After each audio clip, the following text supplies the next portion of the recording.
Indigenous people have through time immemorial traveled many miles, sometimes across continents, sometimes across oceans, to explore and meet with each other. Their gatherings have been used as an opportunity to engage in trade with each other, to share information at many different levels, and to develop different kinds of alliances with each other. Beginning in 2002, a series of meetings took place between U.S. and Maori tribal officials and Indigenous scholars. Their goal was to identify common ground in terms of issues and concerns that were shared by Indigenous communities throughout the Pacific Rim. The Treaty of Indigenous Nations is a bold vision. It's an exciting idea that originated with the National Congress of American Indians. It has proposed that Indigenous nations, starting with the Pacific Rim areas, should get together and create a political alliance, a historic, first time in our history that we would come together as Indigenous nations. The treaty unifies the voice of Indigenous peoples, identifies the impacts of climate change on our traditional homelands, and seeks independent representation of these concerns before international bodies.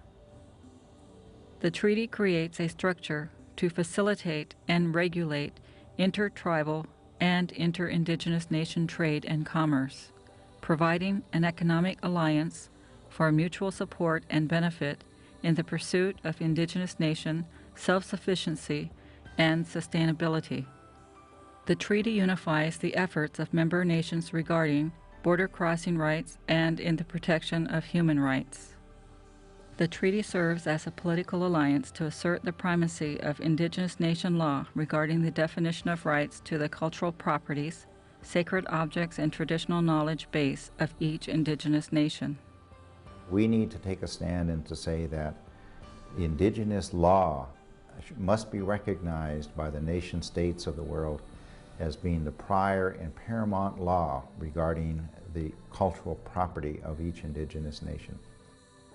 At the invitation of the Ngati Awa tribe of the Maori Nation, the NCAI sent representatives to meet and discuss their treaty proposal in Whakatane, New Zealand in December 2005. We'll call the other tribes of the Mātātua Confederation together and see if we can pull them all together under one confederation of about 50,000 people to join, to come together first of all, unite ourselves first of all, and then join this treaty. Of course, my view is that individual tribes and nations have to be at the seat of this. They have to exercise their own sovereignty, but at the same time join in a collective way at a national level where appropriate, but also where appropriate to raise the voice, the collective voice of around the issues that disconnect from our interests, that may in fact be harmful and damaging, debilitating to us moving forward. NCAI delegates subsequently met with First Nations tribal leaders on April 12, 2006, at a First Nations Leadership Council session in Vancouver, British Columbia, Canada.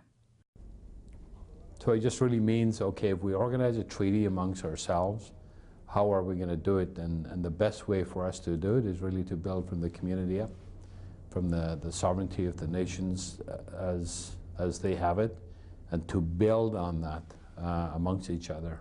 A treaty has to be an agreement between nations, in this case, between Indigenous nations. So we are using and working through the national organizations, the National Congress of American Indians, and recently with the Assembly of First Nations, to facilitate the development of a treaty which will ultimately be a decision that each Indigenous nation will have to make whether or not it wants to commit itself to this effort. Today here we have that responsibility back into our history and back and into the future.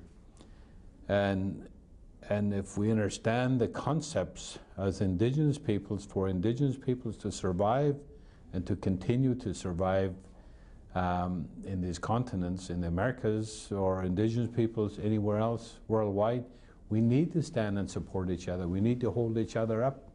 We need to lift each other up. Heaven knows that the common experience has weighed down on our hearts quite a bit.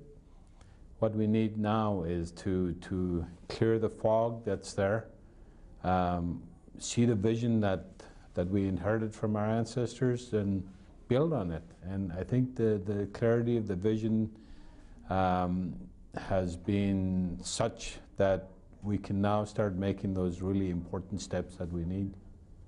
At the request of the NCAI Special Committee, the leadership of the Lummi Indian Nation near Bellingham, Washington, agreed to host a special meeting to consider the treaty proposal.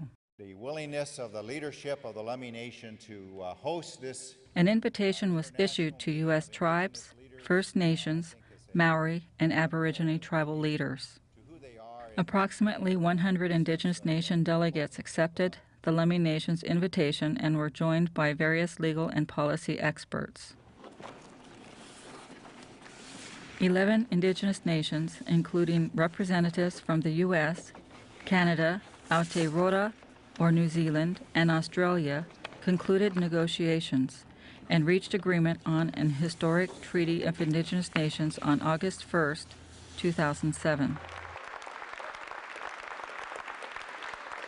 We're hoping by coming together our voices won't be muted, that we'll be able to share experiences, share documents, compare government relationships, and develop plans together that will mutually protect all of us, so that when it comes to the nation states operating the United Nations, we have a collective voice that's saying the same thing. Our Indian people used to say, when the tide goes out, the table will set. But the tide goes out now, there's hardly anything left on the table. Or if it is, maybe it's poison. And I think we're all in the same boat. We're all forced to a new way of living that I feel is shallow, that is empty. And to fill them up is to get back to our old values and old beliefs. And I think we all had common values and common beliefs, and we need to, and if we can come together, I think we can be strong. I think we can be a strong voice, not just in the U.S. or not in Canada or not in Mexico, but maybe in the world. As we continue our tradition of gathering and sharing, we must also continue to create and nurture these alliances for the benefit of all.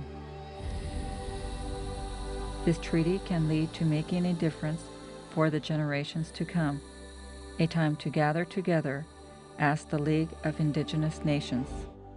The Interim Board of the United League wishes to announce that subsequent to the completion of this video, several important meetings of Indigenous leaders have taken place and will expand the number of treaty signatories now and in the future. In November 2007, the National Congress of American Indians hosted a meeting of the United League representatives from Australia and Canada during the NCAI annual meeting in Denver, Colorado. At this gathering, the NCAI membership was briefed on the treaty, and 6 U.S. tribal nations participated in a treaty signing ceremony. On December 1st, 2007, a meeting of Maori tribal nations, iwi, was convened on the North Island of New Zealand in the town of Whakatane. At this gathering, 44 nations signed the treaty and became members of the United League. The United League Treaty was presented to the affiliated tribes of Northwest Indians during their meeting on January 24, 2008 in Yakima, Washington. The AT&I will convene a signing ceremony at their meeting in May 2008 on the grounds of the Chehalis Tribal Nation, Washington State. The Sucker Creek First Nation has scheduled a treaty signing meeting of First Nations from across Canada on their lands north of Edmonton, Alberta, Canada, on June 18th through the 21st, 2008. The United League has also accepted the invitation of the National Museum of American Indians of the Smithsonian Institution and will convene a meeting of Indigenous leaders of the Pacific Rim on September 28th through October 3rd, 2008. The meeting will take place in the main auditorium of the museum on the grounds of the Washington, D.C. Mall next to the U.S. Capitol.